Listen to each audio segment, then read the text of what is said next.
Hey guys, Scott here. After playing her for about 5 hours straight, I now want to talk about my first impressions on the Krasue. I think aesthetically, yet again, carrying Dead by Daylight, she looks awesome. Her music is a little repetitive, but very intimidating, especially from the survivor perspective. Her music is actually genuinely awesome.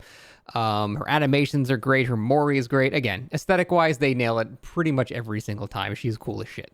In terms of gameplay, I was pretty pleasantly surprised. It was a bit of a curve for me. When I first started playing her, I wasn't a huge fan. I thought she was actually a little undertuned, but then as I started playing her more and learning her a bit more, I started to realize I needed to change up my build. Once I threw on Bamboozle, she became way better. Once I switched up my add-on, she became way better. And I do think she relies pretty heavily on one of her eerie add-ons that starts everybody infected. That makes her early game so much less shit because you can start off in head form mode and just immediately go and start damaging people instead of having to transition between modes. But her overall play style loop is, I don't even want to do the standard thing where you go, well, she's a combination of Unknown and Plague and Nemesis and she's pretty unique, honestly. She's got a lot of mechanics that other killers have, but she's pretty unique. She has two forms. She has her regular woman with face form, and then she has her head actual like Krasue form, which is basically just a head with floating organs below. Looks really cool. But the regular form, really the only thing she can do is launch a little projectile like that. That kind of acts a little bit like Unknown's projectile, except when it hits, it doesn't explode in an AoE. When it hits, it explodes in like shrapnel in a cone. So you can do some pretty interesting hits with it, and it's kind of cool. Now, when you hit somebody with that, it puts leeching on that survivor. There are two types of leeching. There's leeching stage 1 and stage 2. If you basically ignore your leeching and go to stage 2, at which point it makes you broken. So you want to kind of cure that, and the leeching stage 1 makes it so when she goes into her head form like this, her Headlong Flight ability can actually damage survivors. If they are not infected, the Headlong Flight will only do 1/3 of an infection, which means technically you can stay in head form the entire game and just hit people 3 times before you start damaging them. I actually tried that one game and it was surprisingly okay, extremely boring, basically like shitty old Legion, but that is something you can do in certain circumstances. But the overall gameplay loop with her is you start off in the woman form, then you hit somebody with the projectile, this will infect them, and then you try to use your power to get easier hits. Now let's talk about the actual aiming of the Headlong Rush, or Headlong Flight rather. Headlong Rush is a Pokemon move, I think. Headlong Flight is, I'll be honest, it's very awkward to control. So this is an attack that's on M1 or mouse 1. It's on your default basic attack button. There, as far as I'm concerned, is no power in the game that replaces your regular attack. So your brain thinks you're going to do a lunge, except you can't control it like a lunge because it's actually a power-based dash. And it moves forward basically at the same distance as a regular lunge, but you cannot maneuver it whatsoever. So it's really awkward trying to hit people around round like filler loops. It doesn't really work very well. For loops that have like straight line walls like this kind of loop or like a TL wall, it's much better because you go in a straight line, not a big deal. It's kind of like how Demogorgon can't really counter like round rock loops because he just kind of goes in a straight line. So there are a lot of loops she's surprisingly kind of shit at, and she's actually better at stronger tiles, if that makes sense. Like, she's better at Shack and like long wall jungle gyms and stuff than she is at shitty fillers and stuff like that. So it's kind of weird and reversed, but that's kind of how I felt she flows. But the main things that I find very obnoxious with her are the lack of control on the lunge. That just feels bad, but I understand for balancing purposes, that's probably going to stay the same. But by far, the most frustrating part about this killer's power when she does her Headlong Flight is how you don't really have the ability to control it, but at the same time, it's the only option you have to attack. Like, you can't do a basic attack. That's all you have. So you're kind of forced to like transition back to your regular form, which takes a very long time. And then you have to play the palette normally, at which point they can just leave the loop because the transition, it feels like takes 25 years. It's super slow.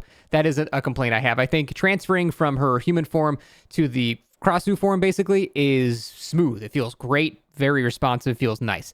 But switching back to her human form, it feels like it takes 25 minutes. It's very, very, very slow. So if you're chasing someone that's not infected, like you're going to have to eventually at some point go back to her human form, at which point they're going to make a shit ton of distance. And it's not like you can go, let me go back to the head form to catch up, because then you're in the same pickle you were in 10 seconds ago. So it definitely puts you in a very, very weird spot. But by far, the most annoying part about Headlong Flight is the active frames of damage. So for those who aren't aware, when you do a basic attack in this game, it damages instantly. If you just tap M1, if you tap your basic attack, it hits basically on frame 1. There's no delay whatsoever, and you can aim it and all that good stuff.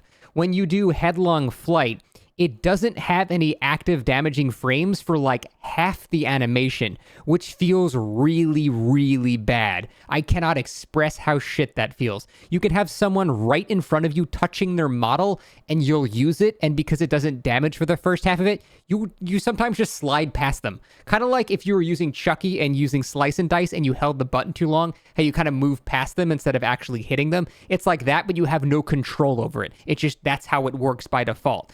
And I gotta say, that feels absolutely terrible. So you'll have someone that'll do a medium vault. Any basic lunge would have absolutely hit. They just started their medium vault. But with this killer, doesn't hit, because the hit frames don't start until halfway through the actual flight animation. So that is probably my least favorite part. I dislike that so much about her that I would actually not main this killer just for that frustration. It is so aggravating how long it takes to actually have the damaging frames become active when you use Headlong Flight. Other than that, though, I kind of got her negatives out of the way at the start here. Other than that, I think she's pretty interesting. It's a cool, like, combination of switching modes between marking and then, following someone like in predator mode, basically. It's a cool dynamic between that. Her map control is extremely good. She's very good at catching up after getting a hit, even if you're just in regular form and you just get an M1 due to basic, killer mind games and stuff like that. You can follow up in head form very, very quickly. Again, if they're not infected, the problem is, well, then you got to go back to reinfect them. But I do think there's a pretty big skill cap here, and I'm like very interested to actually learn her. But like I said, there's a lot of sluggish things about her that don't feel great. If I had to give her a current tier right now, I would say with her best add-ons and throwing on something like Bamboozle as well, I would argue she could actually be A tier for sure. She's actually a pretty big threat with the right setup. However, just base kit by default, no add-ons, and no Bamboozle and things like that, she is more like a mid B tier for me. She's still decent.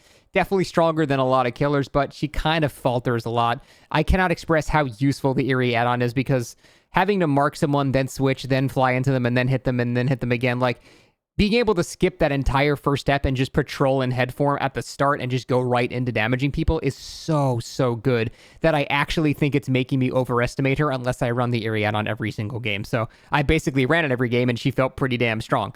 But if I took it off, I'm not really sure how I would feel about her. So it's definitely awkward. And like, again, little tiles like this are where she kind of struggles, because if you vault it, she can vault pallets when she's in her head mode, and it's very fast. But if the loop is small, vaulting it doesn't do much, because by the time you vault it, they're on the other side of the pallet again, and you're just back to the same 50-50 that you would have done without a power in general. So she really excels on like longer straight line tiles like Shaq, for example. So overall, I can't really predict how strong she'll be. I do know personally, if they don't change that delay between using Headlong Flight and the actual damaging frames become active, if they don't change that, I can't see myself maining her, because I find it too annoying. It's the amount of times I just slid past people and went in the wrong direction. So frustrating. Again, with practice, that's a lot easier to control, because you'll start it from a bit further away instead of doing it right on someone's butt. But it's still very frustrating and resulted in a lot of annoyances for me, at least on my first day. Again, this is just first impressions. I'm going to definitely spend more time playing her, because she is definitely very unique, has a pretty decent skill cap, a decent skill ceiling as well. And for the most part, I do think she is pretty strong. How strong is she going to end up? I'm not sure. I just think they should maybe reduce the transition time back into human form and work on the damaging frames when she uses Headlong Flight. Other than that, though, I think she's in a very good spot. Again, very cool design for a killer. I love everything about her aesthetically, and her gameplay is so close to feeling super smooth and awesome. I think this is a very salvageable, very good killer that, given some practice and a couple of tweaks, will be honestly one of my favorites in the entire game, and that's actually just no understatement. So overall, I think they did pretty well. Hopefully they will address a couple of these issues. A lot of these are just personal gripes and things they might not even change. Those are just my thoughts, but I'm curious to hear what you guys think. I'm going to play her more tomorrow and probably the next day. There's so much on this PTB to test that I'm probably going to do like 3 to 4 days of PTB. And yeah, I also briefly went over Myers and things like that, but we'll leave that for a separate video. And I also want to go and discuss how I think they nerfed too many things on the killer side and buffed too many things on the survivor side at the same time to really get a good gauge of how strong the killer is, because the game has gotten so much harder for killer this patch that I can't tell if this killer is not that strong or it's because the game has just gotten much harder. That's what I mean. Like, I just need more time with it. So those are my first impressions. Hope you guys enjoyed her. She's pretty neat. Thanks for watching. See you next time.